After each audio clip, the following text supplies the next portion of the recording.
교회들마다 힘이 든다고 그렇게 말을 합니다. 큰 교회, 작은 교회 할 것 없이 다 힘들다고 그렇게 말합니다. 단순히 재정이 부족해서 힘든 것이 아니라요. 교회에 나오지 않는 성도들이 많이 늘었다고 합니다. 뿐만 아니라 전도하기는 더더욱 힘이 들어졌다고 합니다. 사람은 오지 않고 있던 사람도 나오지 않고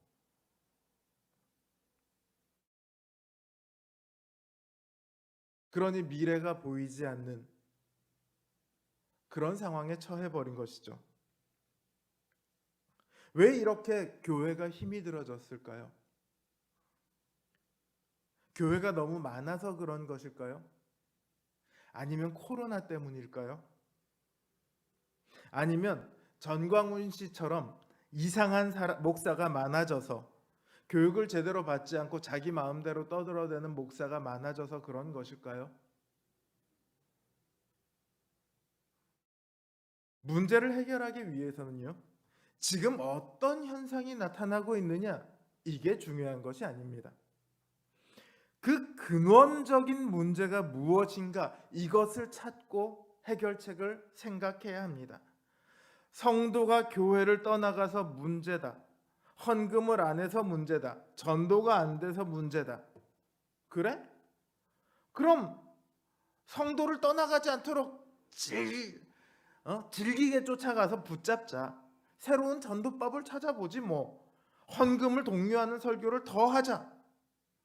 현재 교회의 문제는 이런 해결책으로 결코 해결될 수 없습니다. 그건 현상에 대한 일시적인 봉합책일 뿐이죠. 특별히 이 코로나19로 인한 이 상황은 교회의 문제가 무엇인지를 근원적으로 돌아보게 만드는 그런 기회를 우리에게 제공하고 있습니다. 오늘날 교회가 처해 있는 상황의 근원적인 문제는요, 오늘 본문에 보는 이사야 시대 남유다가 처해 있던 문제와 똑같습니다. 하나도 다를 바가 없습니다. 본질이 똑같아요. 이사야 선지자는 말합니다. 주께서 주의 백성 야곱 족속을 버리셨음은 그들에게 동방풍속이 가득하며 그들이 블레셋 사람같이 술객이 되며 이방인으로 더불어 손을 잡아 언약하였음이라. 북이스라엘은 이미 똑같은 짓을 하다가 멸망당했습니다. 그리고 남아있는 남유다조차도 그들을 쫓아가고 있습니다. 하나님의 율법이 아니라 이방 민족들의 풍속으로 가득 차 버렸습니다. 이들은 술객들이 되었습니다. 우리식으로 말하면 점을 치며 구슬하며 부적을 갖고 다니는 그런 인생들이 되어버렸다는 거예요. 또 이방인과 언약을 맺습니다. 이게 단순히 물건을 사고 파는 계약을 맺은 것이 아니라 우리도 너희의 신을 따르겠다, 이런 언약입니다. 그러면서도 이들은 자신들이 여전히 하나님을 섬긴다고, 여전히 하나님의 백성이라고 그렇게 말을 합니다. 여전히 하나님께 제사를 지냅니다. 그러나 이들의 모습은 더 이상 하나님의 백성들이 아닙니다. 이들이 이렇게 되어버린 것은 이방 국가들에게 마음으로부터 굴복했기 때문입니다. 이방 민족들의 땅에는요, 은금이 가득합니다. 보화가 무한합니다. 마필이 가득하고요, 병거가 무수합니다. 힘도 세고 돈도 많아요. 이스라엘은 그들에게 굴복했습니다. 그 나라들을 동경하고 그들처럼 되기를 원했습니다. 우리도 저들이랑 똑같이 하면 우리도 저들처럼 될 수 있을 거야.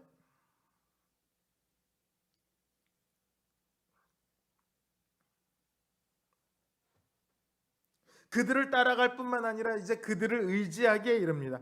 우리가 당신 나라를 섬기리니 당신들은 우리를 보호하소서. 이제 이스라엘은 하나님을 의지하는 나라가 아니라 이방 왕의 백성이 되어 버렸습니다. 그렇기에 하나님께서도 이들을 더 이상 자신의 백성이라 말하시지 않으십니다. 내가 너희를 버렸노라 그렇게 말씀하십니다.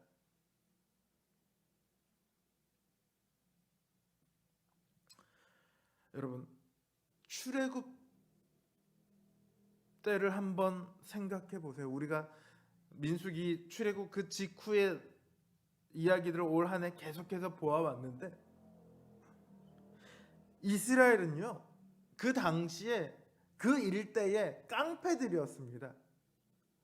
누구를 두들겨 패고 뭐 돈 뺏고 이랬다는 것이 아니라 모든 민족들이 다 이스라엘의 눈치를 봅니다.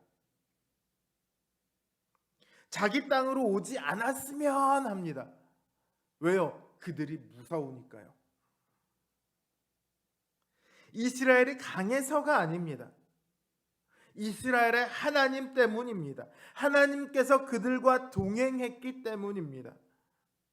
그래서 사람들이 전부 다 이스라엘을 두려워하고 멀리하고 벌벌 떨며 제발 딴 쪽으로 지나가면 안 될까요? 간청합니다. 그런가 하면 오히려 반대로 내가 너희의 하나님을 섬기겠노라고 이스라엘에게 나와서 하나님의 백성이 되는 민족들도 있었습니다. 그런데 이제는 정반대가 되어버렸습니다. 이스라엘은 약소국이 되어서 주변의 눈치를 봅니다. 주변국을 의지합니다. 내가 너희들의 신을 섬기겠노라 이 지경까지 나갑니다. 왜 그렇습니까? 국방력이 약해져서가 아닙니다. 다른 나라들이 강해져서가 아닙니다. 오직 단 한 가지 이유, 그들이 하나님을 떠났기 때문입니다.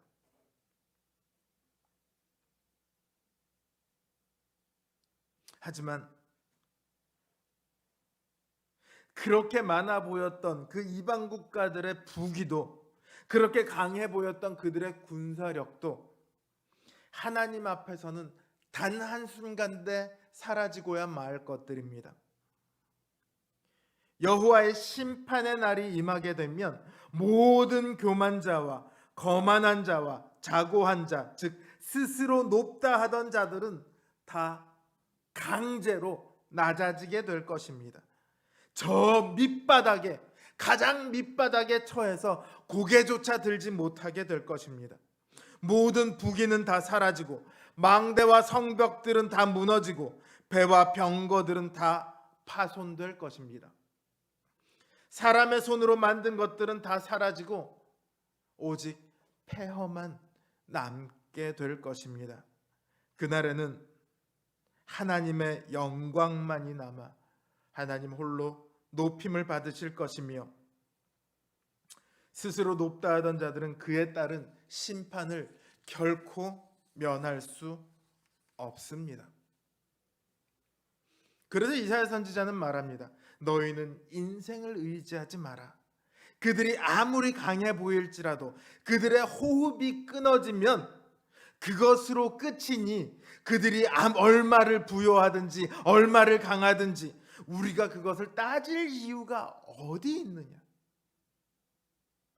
그들의 부귀와 그들의 강함은 잠깐 있다가 사라질 것과 같아. 그러니 너희는 돌아오라. 우리가 오직 여호와의 빛에 행하자.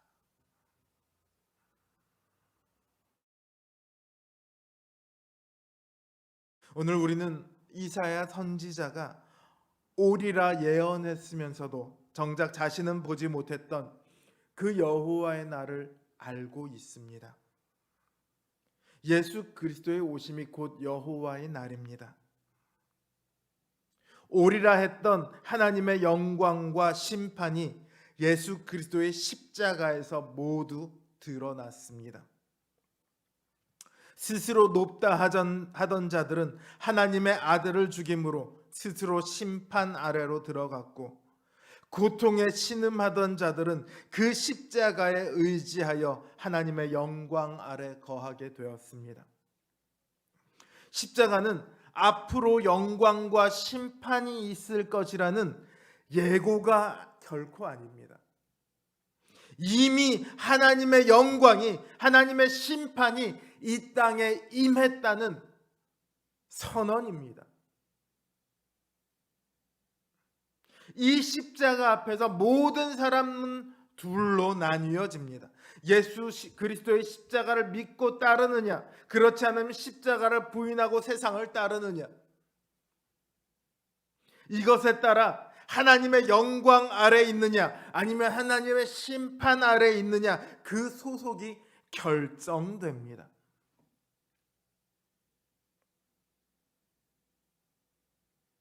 교회는 이 믿음으로 가입하는 그 하나님의 영광으로부터 출발을 했습니다. 그리고 내내 그 십자가 아래에서 하나님의 영광 아래 서 있었습니다. 하나님의 동행하심을 입었습니다. 그러나 안타깝게도 오늘날 교회는 그 이방의 부귀와 강함과 높음을 부러워합니다. 교회가 스스로 높아지고 있습니다. 마치 하나님이 없는 사람들처럼 그렇게 하나님의 법을 무시하며 살아갑니다. 세상을 동경하며 세상을 따라가려 합니다. 하나님의 영광을 알면서도 멸망받을 자들의 일시적인 높음에 마음을 빼앗기고 있습니다. 세상이 높아 보여서, 세상이 좋아 보여서 세상을 사랑하고 세상으로 그렇게 나아가고 있습니다. 이사야 시대 남유다가 그랬던 것처럼 하나님을 버리고 인생을 의지하려 인생을 닮아가고 있습니다. 세상 사람들이 이야기합니다. 도대체 너희랑 우리랑 다른 게 뭐가 있느냐? 그런데 왜 너희는 천국에 가고 우리는 지옥에 간단 말이냐? 여러분, 오늘날 복음이 부정당하고 있는 이유는 복음이 잘못되었기 때문이 아니라 교회가 엉뚱한 길로 가고 있기 때문입니다. 자신들은 아니라고 그렇게 부인할지 모릅니다. 나는 여전히 하나님을 섬기고 있노라고, 주님을 믿고 있노라고 소리치며 항변할지도 모릅니다. 하지만 주님께서는 말씀하셨습니다. 하나님과 세상을 함께 섬길 수 없노라. 많은 이들이 마치 보험을 들듯이 하나님과 세상을 함께 섬기려고 합니다. 구원은 받아야겠고 이 세상에서는 부귀와 영화를 누리고 싶고 그런 마음으로 하나님을 섬기고 있습니다. 마치 한국전쟁 때에 낮에는 태극기를, 밤에는 인공기를 들었던 것처럼 교회에 오면 하나님의 영광 아래 서려 하고 세상에 나가면 세상의 그 부귀와 영화 아래 서려고 합니다. 그렇게 하나님과 세상을 함께 섬기려 하고 있습니다. 이게 교회의 문제입니다. 하지만요, 믿음에는 보험이 없습니다. 십자가 앞에 서면 영광 혹은 심판 둘 중에 하나만 있을 뿐입니다. 그 가운데라거나 혹은 양쪽 다 이런 선택지는 없습니다. 세상을 쫓아가면서도 하나님을 보험으로 두는 것 불가능합니다. 하나님을 섬기면서 세상을 보험으로 두는 것도 마찬가지로 불가능합니다. 그런 것은 결코 인정되지 않습니다. 하나님은 오직 우리가 하나님만 따르고 하나님만을 의지하기를 원하십니다. 그걸 믿음이라고 부르시는 겁니다.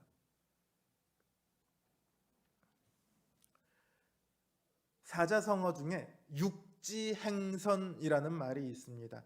잘 쓰이는 사자성어는 아닌데요. 육지행선이란 말이 뭐냐면 육지, 곧 땅에서 단일행, 배선, 배가 다닌다는 뜻이에요. 땅에서 배를 타고 노를 저으면 어떻게 될까요? 배가 앞으로 갈까요? 가지 않죠. 노만 부서지죠. 배만 부서지죠. 세상 사람들이 다 땅에 있다고 배를 타고 그래? 나도 그럼 땅에 가서 배를 타고 다녀볼까? 이렇게 행동하는 것은 어리석은 행동이라는 뜻이에요.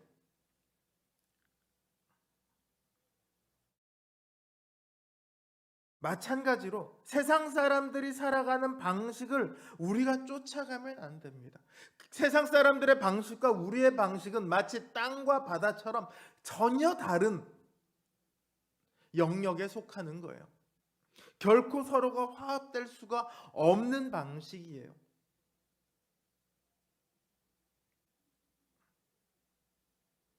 세상 사람들이 살아가는 방식을 우리가 쫓으면 우리의 결말도 세상 사람들과 똑같아질 수밖에 없습니다.